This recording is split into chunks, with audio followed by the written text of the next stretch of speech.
How are you? Good. How are you, Katie? Oh, is it? No. I'm great. What? I'm having a moment. Oh, you're all good. You're all good. I'm so This is glad the you're start. here. You can join us. No, you're fine. We're just Oh, chatting. yeah. So Good, good, no good. problem. It's been a Oh, long well, week. thank you so much for joining us. We are excited to, just chat and hear your story, and we can get started as people jump on. If anybody has any questions, feel free to put them in the chat. You don't need to worry about it. LaPora, I'll look at it so you can just hang with me as we go. And this, yeah, would just love to hear. I'll kind of introduce you real quick, but so for those of you who don't know LaPora, she is amazing. Definitely connect, follow what she's doing. She is a nationally recognized speaker, has her bachelor's in operational communication, right? Is that what it is? Organizational communication. Yes. Organizational communication, her master's in public administration. You're an entrepreneur, an author, you've been an employee, a mom, a military spouse, all of these things, right? That just encompass who you are, and just a joy to talk to. So we would love to hear, maybe just start out, just tell us a little bit about yourself, kind of your journey as a mil spouse, what that's looked like, and all of those things, and how that's been for you to start. Wow. Well, thanks so much for the introduction, Kate. I really appreciate it. Just a little bit about myself. I've been a Navy spouse now. In September will be 15 years, and had 6 different duty stations throughout that time. More employment opportunities than the 6 duty stations, just the the nature of the game. And met so many wonderful people. So and we have 2 kids, 2 wonderful kids. They would be so upset if I didn't say anything about them. They're just like, "Mommy." They always want to be mentioned. Yeah. But throughout this time, it's really just about finding the best in every duty station. Of course, there's some that rate a little bit higher up on that list than others, but I don't know. I just making the most of it, making the best of it, and hopefully in a couple of years we'll be at the end of that journey. Great. Well, we're definitely going to talk about just kind of identity today. What does it look like, identity as a mil spouse, but also identity just as yourself, and how you can cultivate that and what that looks like, and, an encouragement too, for other spouses out there. I know I talk a lot about too, we kind of bounce off of each other in this way where it's, being a mil spouse is part of who I am, and I love it.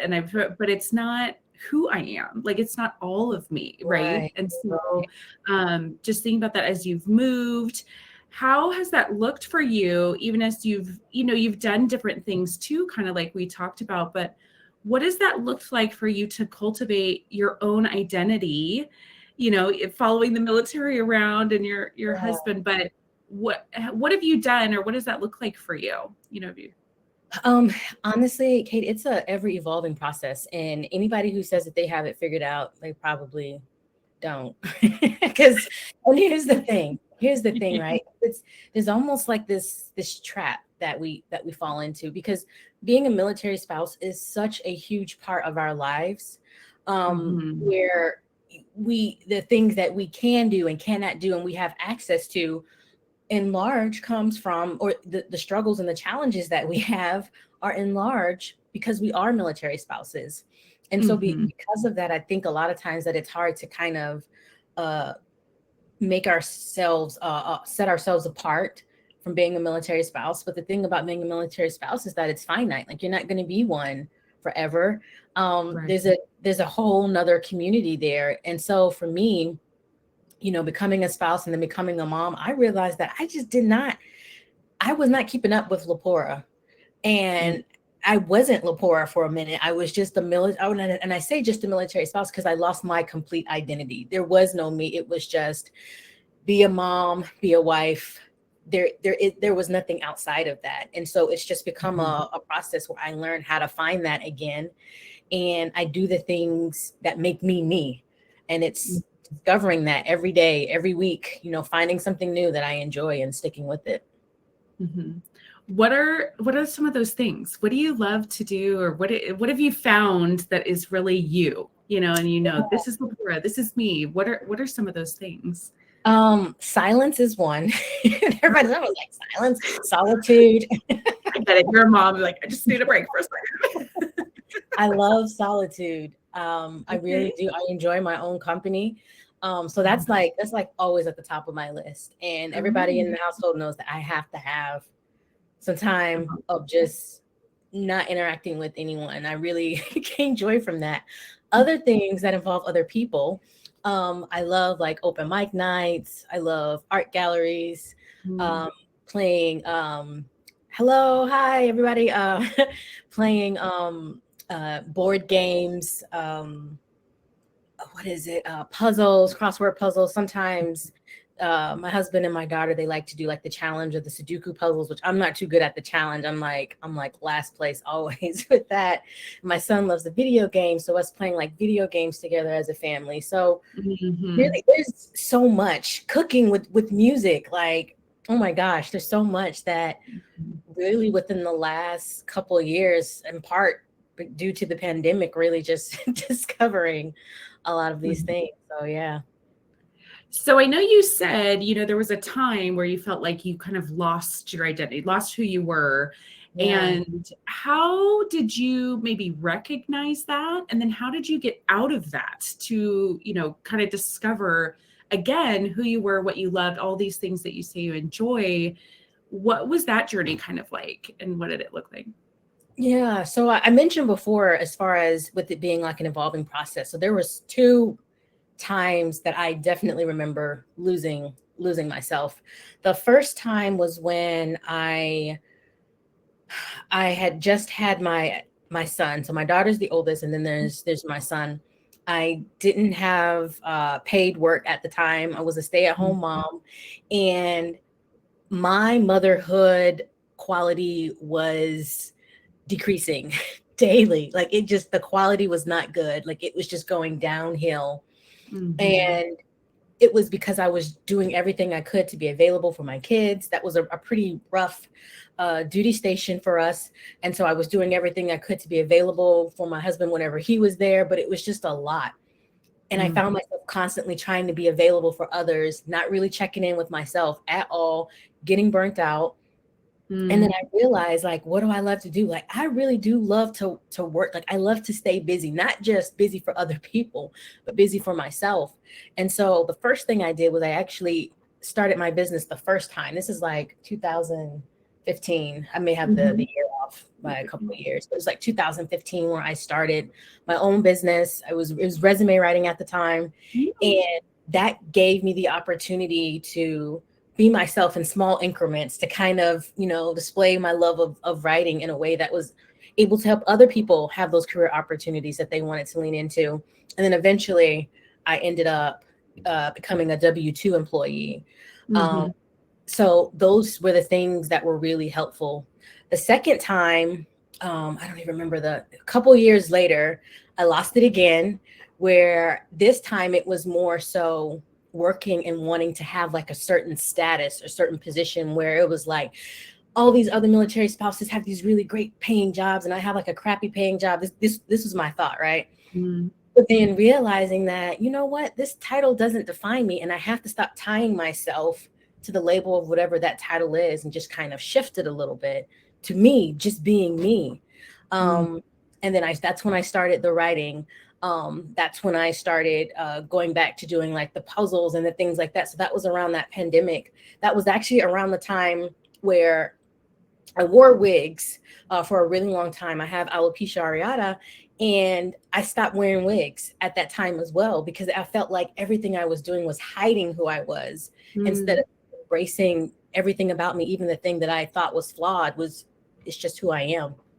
No, it's beautiful. So that's amazing. And how has it worked then moving different duty stations, as a military spouse, maybe you find that work or things change, the surrounding changes around you, right? Like change is constant. It's always happening. So no matter where you find yourself, in these life stages, how do you maintain that identity, who you are, as far as work, but then also just, those personal enjoyments as well? Yeah. Anything you've done there? Really just staying in tune with myself, journaling. I do audio journaling, and I also do like pen to paper journaling. And the reason why is because a lot of times, and I think that this may be something that can resonate with other people, is that it's hard to remember everything that you've been through if you don't. Sometimes all you remember is like overcoming a certain challenge. You don't really remember all of your thoughts and your process of how you dealt with it. So I do the journaling just to kind of keep track of the good days, the bad days, the days, like keep track of it all, keep track of how I feel about certain duty stations, whether it's the weather, whether it's the general sense of the culture that I'm in at that time. That has been probably one of the biggest things, and also meditation, just really being in tune with myself, and realizing when I'm getting a little overstimulated and needing to scale back a little bit. So yeah. And you're working those practices in daily, huh? Just every day. Trying to. I mean, I skip. I'm not going to be. I skip a couple days. I'm not. No. No one's perfect. Let's not kid ourselves here. Yeah.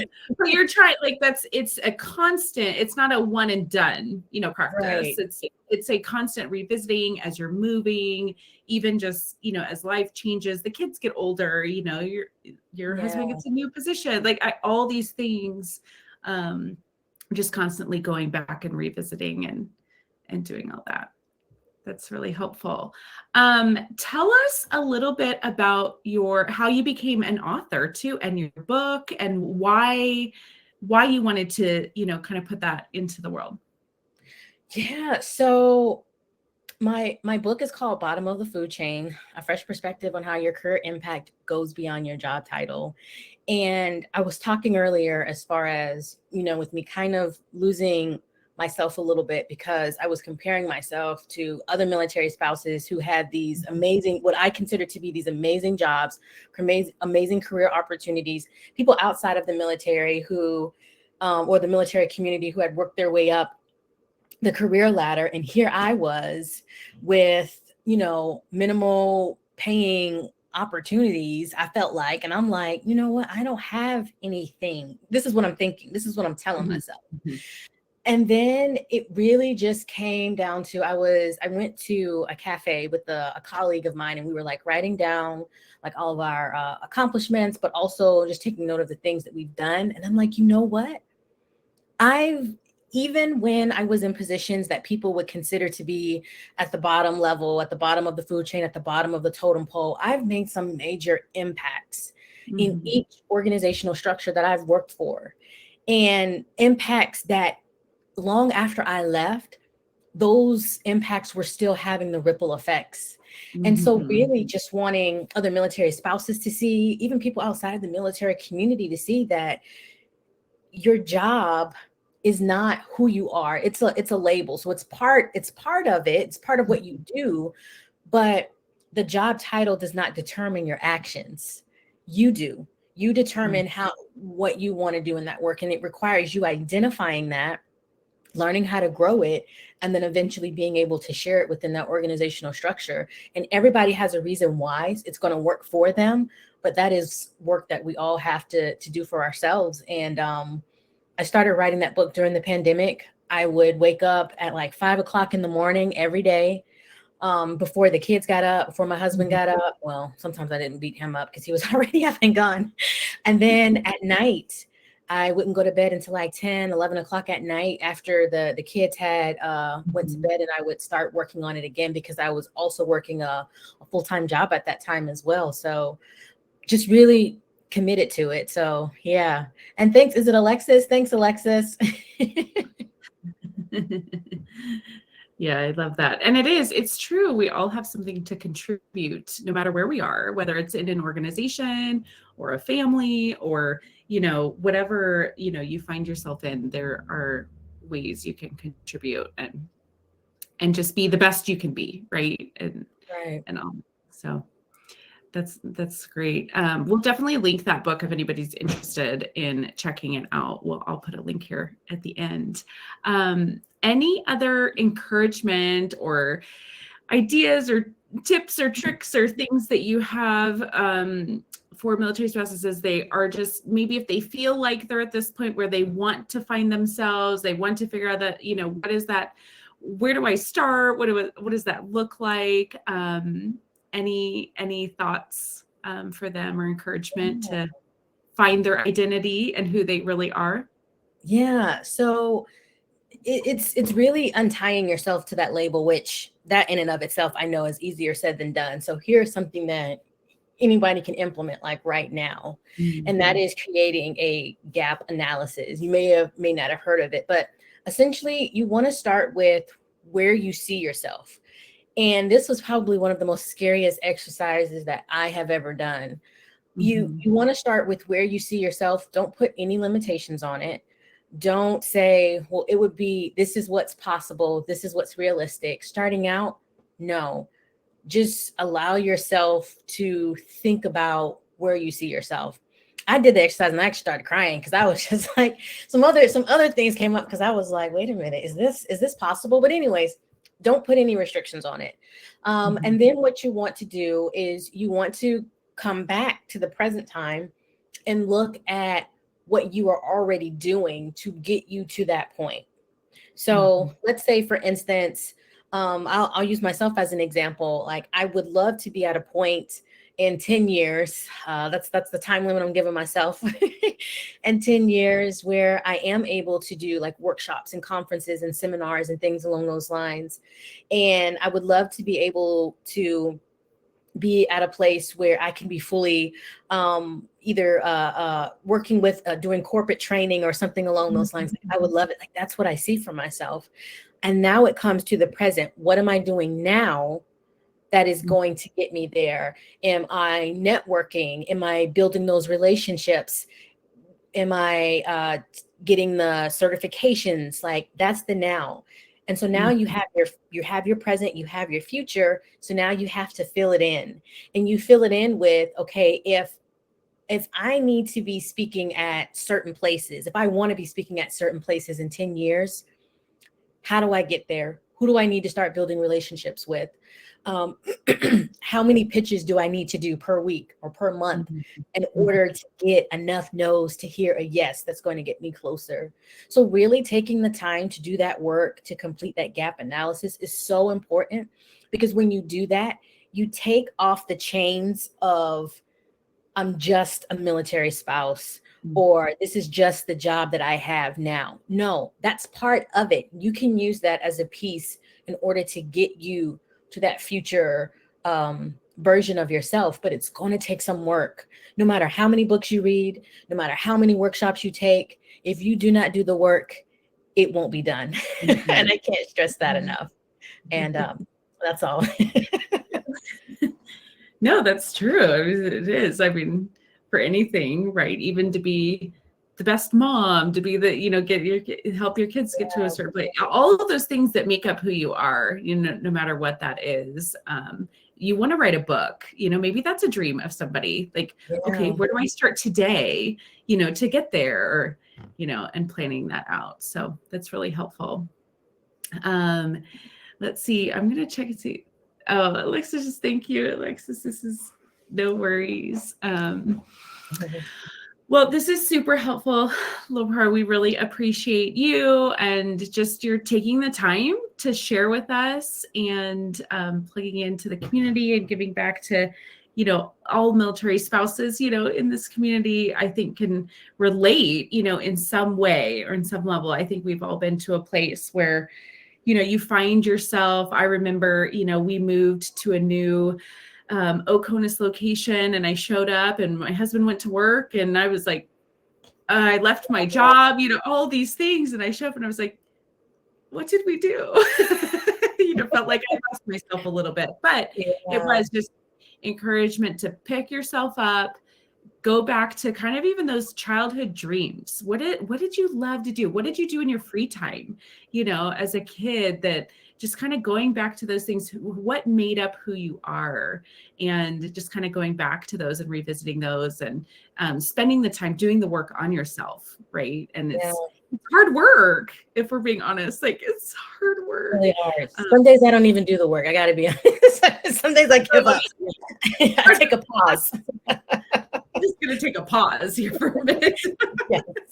Seriously, It's hard, and it can be emotional. It's hard. It takes effort. Like you were saying, it takes work, for all those things, but you can get there, and it is worth it at the end of the day. So any last thoughts or anything you want to say, or if not, it's okay. But no, well, I just, I'm just hoping that everyone can just kind of see themselves past what any label anyone puts on you. Like, just take out the you can do way more than any job title you have. So don't limit yourself to that job title, even if that job title is stay-at-home parent, account executive. I don't care what it is. Like, you're past that. It's your actions really that defines you, not your title or position. Right.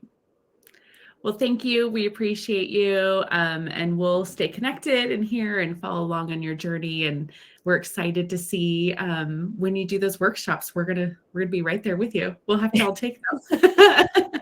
Sounds great. Well, thank you so much, and we'll chat soon. All right. Thank you. Bye.